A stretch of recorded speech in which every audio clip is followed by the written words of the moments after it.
Esme, she's a queen. This is dedicated to all my beautiful queens, all my beautiful ladies out there. She's a queen. Go queen. You got it, girl. She's a queen. You better represent. Go queen. Go queen. Go.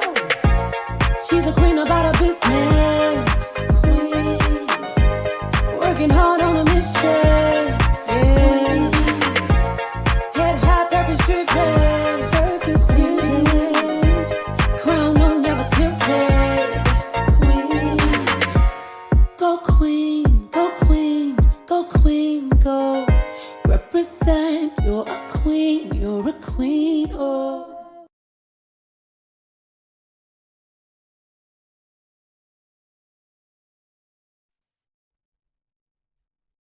Thank you guys for joining another episode of the Q Chat. Today, my special guest is Miss Elizabeth Byler, and Elizabeth is the creative image director of Eden Environments. She has a very interesting business, so we're just going to talk about everything regarding design strategies, and I think she has a really interesting platform that'd be really helpful. So, how are you doing today? I'm doing great. Yeah, happy to be here. How are you doing? I'm doing great. I'm very happy to speak with you. So before we dive deep, can you start off by telling everyone exactly, what is Eden Environments and how did you come up with this? Yeah, absolutely. Hey everyone, I am Elizabeth. My pronouns are they, them, theirs. And I started Eden Environments because I was sitting in an office lobby, waiting for an interview with this nonprofit, and I was looking around, and it kind of felt like I was in a nursing home, which was super weird to me because this nonprofit was like focused on helping children all around the world. But looking around, like the furniture was really outdated. And so I was kind of like, am I even in the right place? So I ended up getting the job. And then one of the projects that I took on was actually renovating the space. And during that process, like I redid the carpet and painted and got some new furniture, kind of moved some of the furniture around in the space, and really fell in love with the process, but even more the outcome. Seeing people like come in and be like, is this still our same office? And just feeling kind of that new energy that was in the space was really cool. So I think moving from there, I went into business consulting and kind of saw how there's a lot of things that are done in business consulting that are all very good and very important for business. But when I was interviewing employees, I noticed that nobody was addressing the physical space and how that affects people. So I got really excited about filling that gap with Eden Environments. So we're focused on creating inclusive and sustainable spaces with a particular focus on office design, because that's, I guess, how it kind of started. That was my first project and still is where my passion lies, because I think we all deserve a space that works for us while we're trying to do the important work that we're doing. I think that's so interesting what you're doing. And you brought up a good point just reading through your bio and everything about the emotional and physical stress that can be involved with certain work environments. I know I worked in an environment in the past where like the walls were gray, concrete, and it was really drab. And it Mhm. really messed with my mental health a lot. I felt like I was trapped, and I don't know, like it really did mess with my Mhm. mental energy. Yeah. So I would like to get like and ask you more regarding like I know you said you started the business after feeling the emotional and physical stress of being in spaces that weren't designed also with your type of body and mind. And I know you did Mhm. mention the energy and your environment really can zap your energy. And I don't think people really think about that just a room, the decor, the space, everything can really mess with your head. So I want to go over the 4 points I know with the design strategies, and the first one was size inclusive design. So can you touch on that and inform everyone regarding size inclusive design?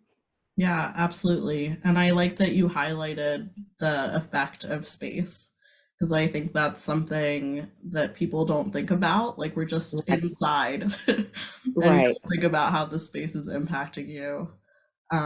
Yeah, so size inclusive design is focused on designing spaces that work for larger bodies. A lot of space design is very standardized, and that standard doesn't work for everybody. Like it's been based off of um, mainly like cis het white males that were a certain height and body build, and now the workforce is very diverse, and just society in general has grown a lot. And so the size inclusive design is looking at things like seating. Do you have a variety of seating? Do you have seating that doesn't have armchairs so that people with wider hips like me will feel comfortable and not like squished into a tiny little seat?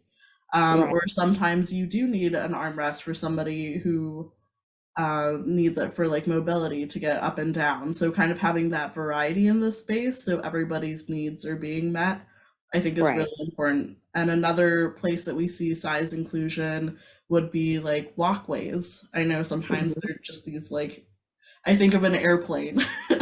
Like I don't Right. know how people get past each other super easily. I'm always like trying to make myself smaller to fit through those spaces, and that's uncomfortable.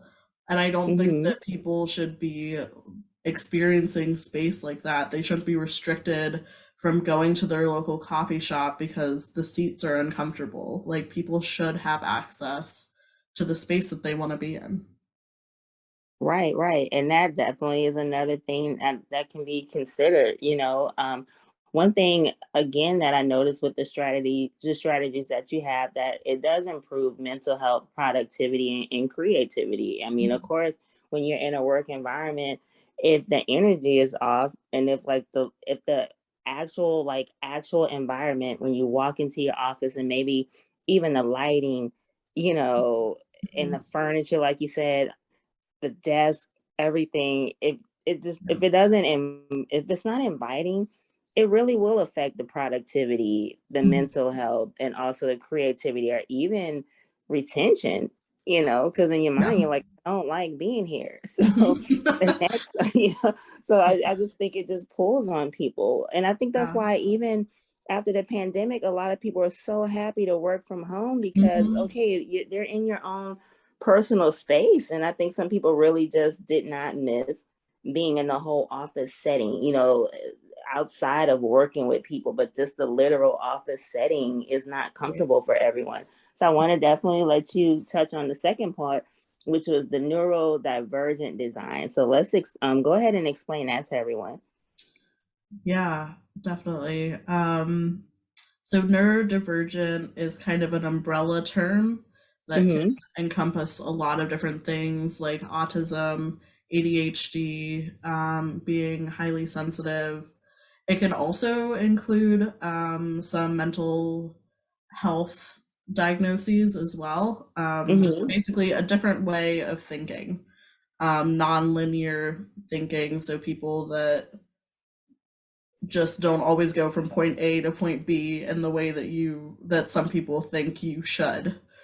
Right. Um, yeah, so it's increasing in awareness. I think people are becoming more aware of how exactly their brain works, and there's different technologies that can do brain scans and things. So that's cool, like the science part of it.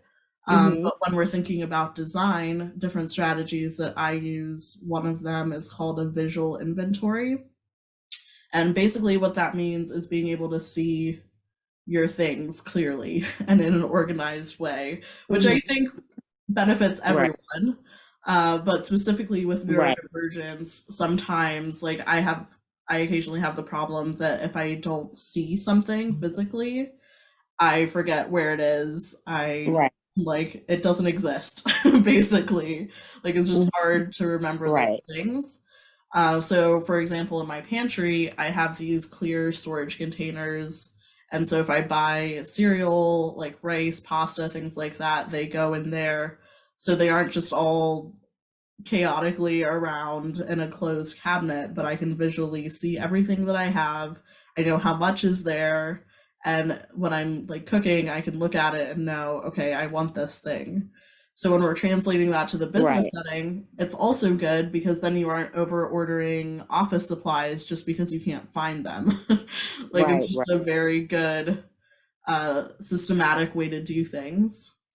Also, with that, I think about things like you were saying with lighting and kind of the stimulation that's in the space. I'm the type of person that likes more low lighting, less sound, like very comfortable, soft fabrics all around me. And I'm pretty particular about that and how things feel and sound in the space. And Mm-hmm. other people do need more commotion happening for them to be able Right. to Right. focus. Like it actually helps.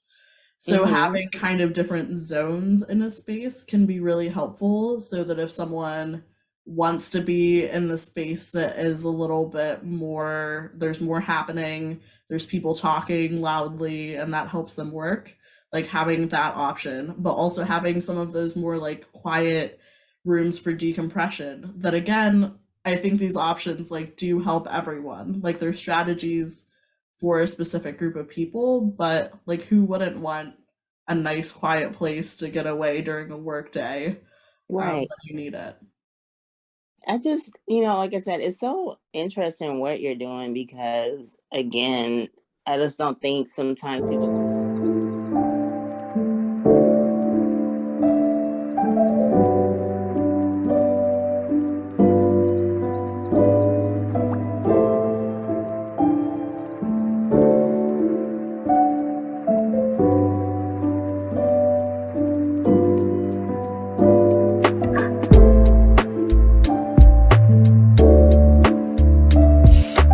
Because, again, I just don't think sometimes people correlate just your actual environment Mm. and your mental health, the emotional health, your energy level. I think sometimes really can bring you down, even our living spaces at home, like clutter, for example, living in clutter, things like that, it really weighs on you.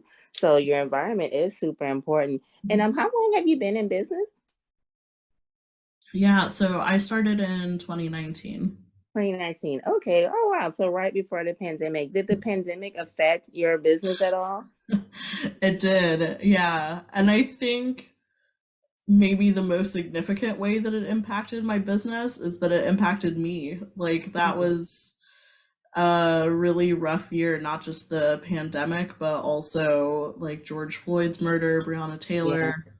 That was, it's just a stressful time. Oh yeah. Yeah, so I think I kind of took a few months to reflect and regroup.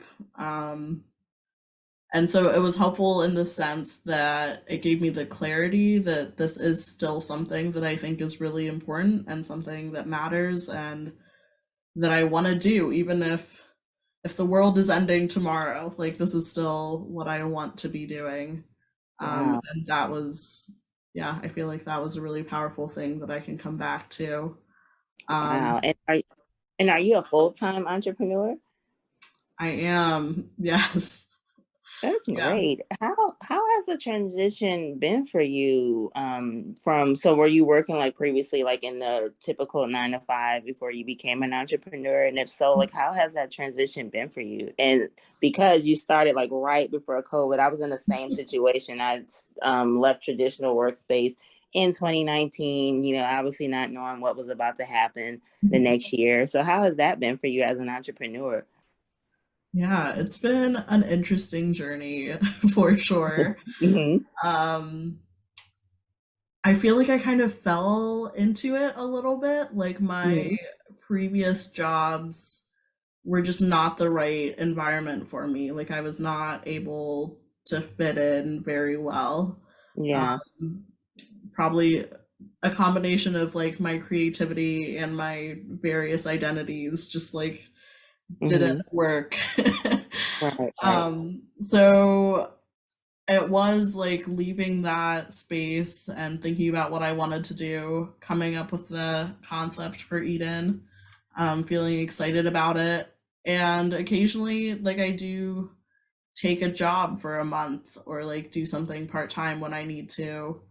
So it's just been survival, like making it work, pulling pieces together, getting creative about how I'm living. Mm-hmm. When you asked me if I was full-time, I laughed a little bit because my bank account would say otherwise. But I get it. I get it.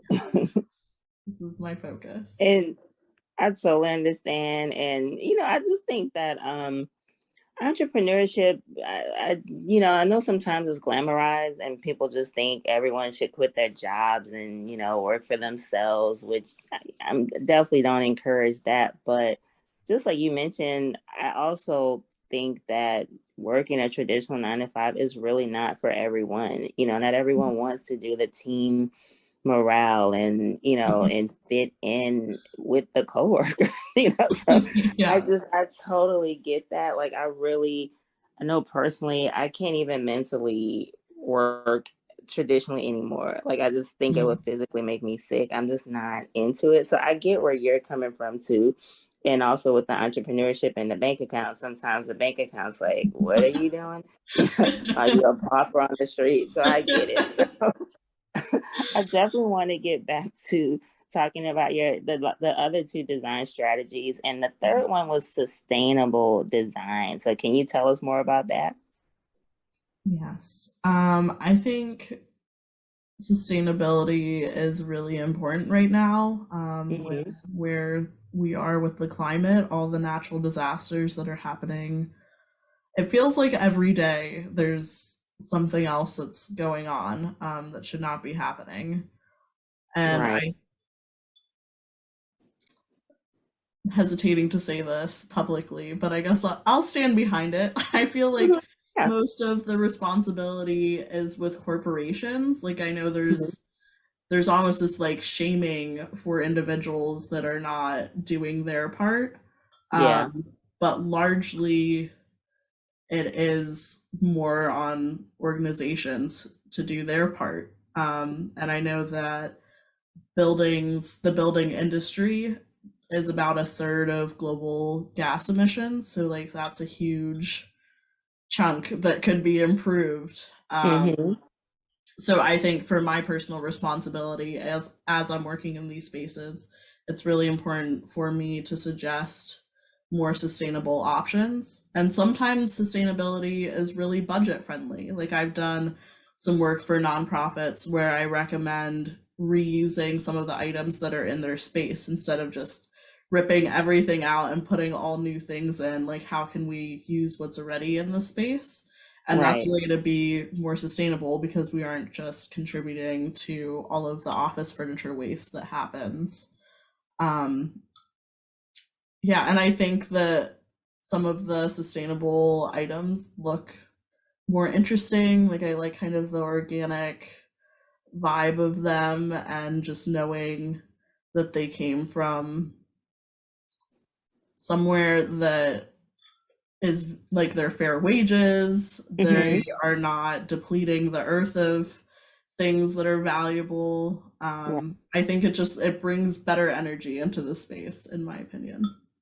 I like that. That's really commendable. And that I really do like that. And there's a lot of thought behind that as well. Mhm. And the last one I want to talk about, which is very, very interesting, and I'm really interested in hearing this whole design, and that is trauma informed design. So definitely elaborate on that one. Yes, I want to say excited, but that feels like a weird emotion to feel with being trauma informed.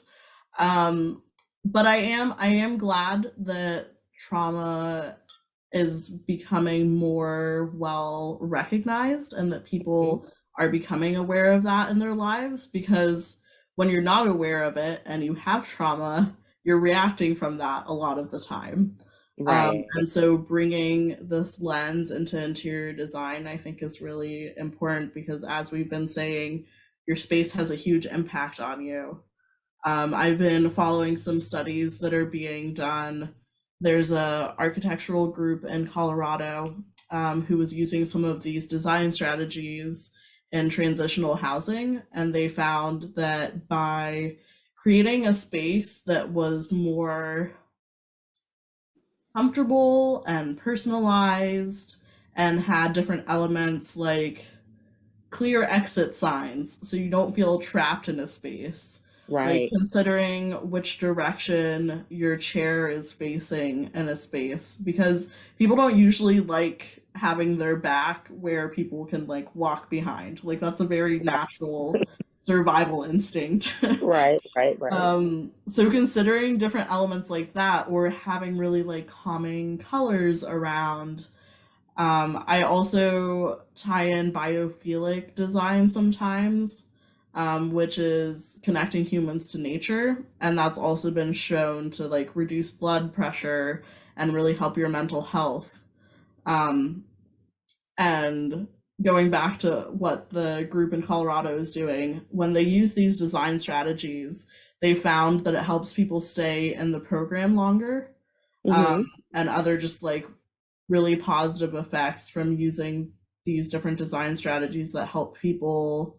It helps your nervous system relax and Right. Right. not be activated all the time, because when you're in that trauma mode, you're going for survival, and that's understandable. But it's thinking about how do we help people move out of that and feel like really truly safe in a space. Like what are Mhm. those visual cues that we can give people that will help them relax and feel comfortable. I think about this in like a therapist waiting room. Like, how Mhm. are you designing that space so that people will come in and can start to decompress already, like even ahead of their therapy session? And then in the therapy room, how is that set up so that there's maybe a feeling of equal power, even in a slightly imbalanced relationship? But like how do you like have even seating so that it's not like Right. one person is sitting all the way up here and the other person's awkwardly looking up at them? So thinking about different things like that can really help people have a better experience, and eat in environments, like we like to say, we like really want to see people thrive and flourish and move past the survival mode that we've been in. Right. Yeah. And I think definitely for a therapist's office, it has to be something calming and inviting. Office, it has to be something calming and inviting. Mhm. Like that's the last office that needs to be something stuffy where, you're Right. coming in feeling like, you're going to school or something. It has to be super comfortable because I'm a big advocate for therapy. My therapist, we currently do everything virtual though. Mhm. So, Yeah. his office is somewhat irrelevant for me, but I still can't imagine if I was going there, in the actual office. And Mhm. I've been a therapist in the past where, like the office has to be inviting. That's the first thing that has to grab you when you come in and make you feel Right. emotionally, secure. So Mhm. one quote that I read off your website was, my primary motivation is a deeply rooted belief that people should thrive and spaces can be designed to help in the healing process. I'm an organized, creative, and highly sensitive to environments that I am in, allowing me to intuitively design better experiences. So I know, like, you have a very interesting business because I know you're doing the entrepreneurship thing, so you graduated from being in that office, but you also mentioned something that was really important, how when you were in the 9 to 5, that you didn't feel like you fit in, it just wasn't your thing. So does this motivate you even more though, so that you can serve others who they're still in the office, they may not be leaving anytime soon, if ever. So does that give you like does it feel extra special to you that it's like you can give that to people who are still in that office so that they can feel better? Absolutely. Yeah, I think it does feel like giving other people the space that I kind of want or like would have Yeah. wanted at that Mhm. time. Right. Um, and wish that there would have been someone else that was like, the space needs to change. And Right. so coming in from the outside, it's also easier, I would say, because of the internal politics and things, if you have an outside consultant coming in, leadership is usually more interested in listening to their opinion than Mm-hmm. employees sometimes, which is sad. Like, organizations should listen to their staff, but having that opportunity to advocate for people, I really appreciate, and don't take lightly. Like, it does motivate me and is what I'm working towards. Like, I'm trying to build a better world for everyone, but specifically the people who have not been designed for or thought about, like these Mm-hmm. things that have not been considered, like how trauma affects people, how they're in spaces. Often larger bodies are not as valued and considered in that way. And so thinking about how can we intentionally tell people you're welcome in this space and like you belong here and your comfort matters and you are not the problem. I think that's one of my my big things. Like, people, I want people to know that their bodies and the way that they work in a space is not the problem. Like, your environment should shift to accommodate you. You should not shift to accommodate your environment. Yeah. I love that. So one other thing I do want to ask you too, obviously with a lot of people with the great resignation, who as you and I are familiar with, who again I said they just chose not to be in that traditional work environment in the office. But I want to touch on the whole work from home, because I know that you also offer services for the work from home environment. So how can a person, I guess, just like you mentioned in the office, it is important, of course, to have an environment that works with your mental health, emotional health, that's inviting. So, how is a person able to design that balance from home? Because I know, like, and I speak from personal experience, when you're working from home, I know I had some issues organizing and just having that separate space where I felt like the same thing. Because I used to be a workaholic when I worked like in other environments. Like, I was bad. Like, I would think Yeah. about work like almost all the time. I would dream about work. So when I started working for myself, I noticed I was bringing some of the same bad habits. So, what would you tell someone? Like, what would you, from your services, what would be your advice on making a nice, inviting but balanced work from home environment? Because I think it's important to have balance where it's inviting, and it's okay to be comfortable, because I mean, it's your work from home office, but it's also your workspace. So, how is it possible, to have like a nice work from home office that's inviting, but also maybe not too stuffy because it's in the home? Mhm.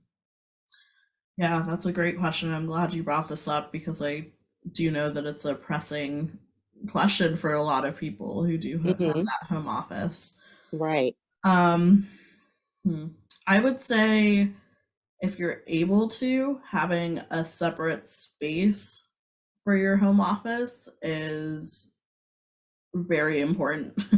Right. A space that you can leave, kind of like leave and go to, even if your commute is 10 steps.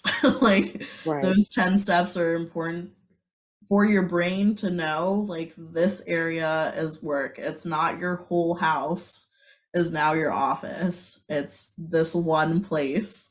So you can kind of keep that contained. Hmm. If you do not have the extra space, because I know that definitely is a luxury to have that, even creating some sort of visual barrier, whether that's a room divider or moving a bookcase in between your desk and your bed, even something like that can also help your brain recognize this is a different area than my activities that are happening on this part of the room. Hmm. So that's probably the main thing that I would recommend. The second one, if you're able to, is to invest in a good office chair. Um, or even better, ask your employer to pay for an office chair, Right. um, because they should do that for you. True. And I also really enjoy two monitors on my desk because it makes me feel fancy, one. Right. But also it's really helpful for work, and have something like a little bit more for my eyes to move back and forth. Another thing that I try to do because I'm on my computer a lot is I have pictures of friends and family behind my desktop. Mm-hmm. And so that will sometimes remind me to like stop always looking at the screen, but to like just take an eye break and Right. look at something else. Right. So if you do something like that, or if you set a timer that's just reminding you, like, get up and walk the room or look somewhere else for a little bit. Because I think one problem that's come up with people working from home is that workaholic thing that you mentioned. Like, people Right. almost work even more and don't know how to stop working. So those are some of the things that I would recommend for that. Also, bring snacks into your workspace if you're someone who sometimes forgets to eat. Like, Right. make Right. sure that you have something easily accessible. Bring your water bottle into the space. Bring your other drinks that you enjoy. You can have them right there. Because I think, at least for me, like working from home, I'm like, oh, I'll just go to the kitchen whenever I want something. But if I'm really in the zone, I don't often go and do that. So it's nice to have things that I can quickly grab, and your coworkers aren't going to take your things. So Right. you get to have them out. Um, I also like having different organizational tools around the space. Um, Mm-hmm. like, I have these bins behind me here that I can Okay. put my different items in. That's really helpful because, like, visually it looks similar, but is a good storage measure behind me and like pretty easily accessible. Okay. Yeah. So those are just a few of there's like a lot more that I can go into. Right. Add lighting if you can. You should have at least 3 sources of lighting in every space. And that way you can like adjust different things and make sure again that you're alleviating eye fatigue. Think about the air quality. You can get an Mm-hmm. air purifier, you can get a humidifier, a dehumidifier, depending on Yeah. what your situation is. Add fans if you're someone who gets hot, or a heater if you get cold. Really, just adjusting your space for your comfort, I think, is the main thing, especially in a home office. You have a lot of freedom. Mm-hmm. Even if your budget is low, you can find things on Facebook Marketplace, Craigslist, maybe on the side of the street, depending on where you live. True. Maybe on the side of the street, depending on where you live. True. So just getting creative and finding ways to make it feel comfortable and go with your workflow. And something else that I saw on the site, you had some statistics that I thought were super interesting, that 60% of employees are dissatisfied with the comfort of their workplace. 2,000 hours are annually spent at work, and 90% of the time, most Americans spend indoors, which I'm like, wow. So one thing that I like to tie in is I do believe in self love. I do tie everything to self love with the platform. To me, self love is just so important.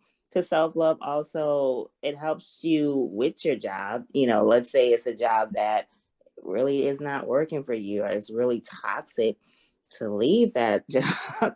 And also, self love is something that's important when someone becomes an entrepreneur. You have to really have that confidence in yourself and believe in your brand, especially believing in it when others may not believe in it.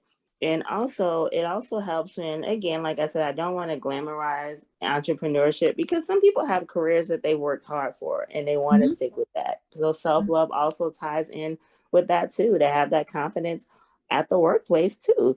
So, what role has self love played in your life? And also, just like I said, what you're doing is very special, because our environment is really important with our mental health, our emotional health, with our happiness, our physical health. Mhm. So, what role has self love played in your life and also in this great mission that you're doing? Yeah. I'll start with the mission. I feel like designing a space for your comfort is part of self-love. Mm-hmm. I think that word comfort, like we've been, or I'll say I have been told that my comfort doesn't matter, Mm, and that being uncomfortable is good, it's growing, it's stretching. That yeah, just my comfort is should not be the priority ever. And so I've been working on retraining my thought process around that and being like, no, I deserve to be comfortable, and others do when it's not harming anyone else. Like having a comfortable chair is not should not be hurting anyone else. And so reframing that concept of comfort as a self-love, like I'm taking care of myself by providing an environment that works for me, um, and also removing that shame component that I think sometimes can creep in for me, and mm, not thinking I deserve to be uncomfortable because I'm working, and if I am trying to like rest, I'm being lazy, or if I right. want this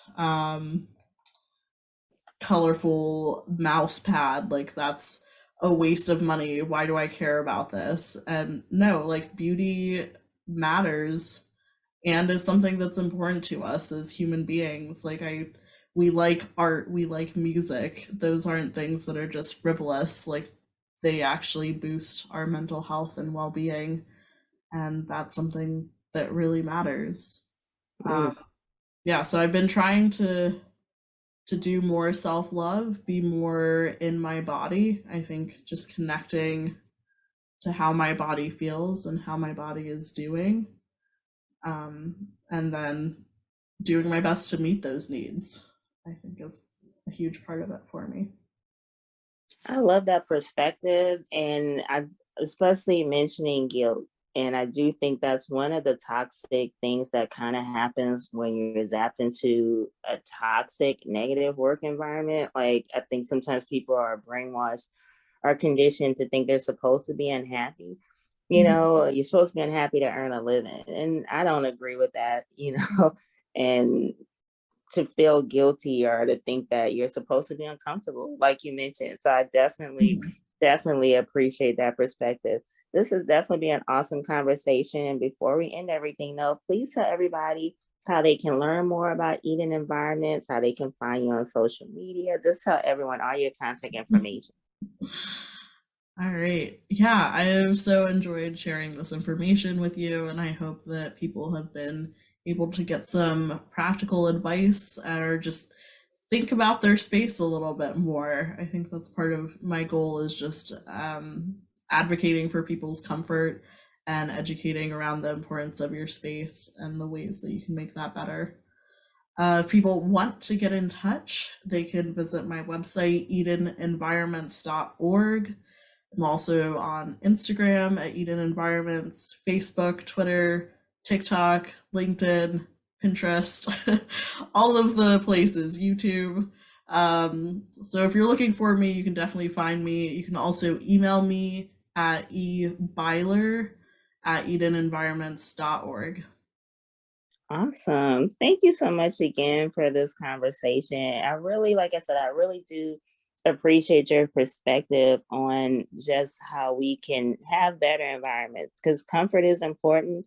And I definitely do think that that's something that we sometimes don't think about. Sometimes just changing the aesthetic in your environment can really make a difference in your happiness, your depression, your energy level, your physical health, So I definitely love what you're doing. And I think it's some extremely useful information. And hopefully, someone will think about this. And like I said, even in their home, especially now, a lot of people are working from home. And whether they're working from home for someone else or working from home as an entrepreneur, just making sure you have a nice work environment from your home as well, especially in your home, so that you can be really happy and comfortable, because it does lead to more productivity, Mhm. great health, and creativity. So I definitely appreciate what you're doing so much. Absolutely. Thank you so much. I really enjoyed being here and talking with you. Same here. Thank you so much for being on the platform. And guys, please make sure that you listen to everything, all the different great points that Elizabeth mentioned. I really do think, again, that just making some changes in your environment can make a huge difference.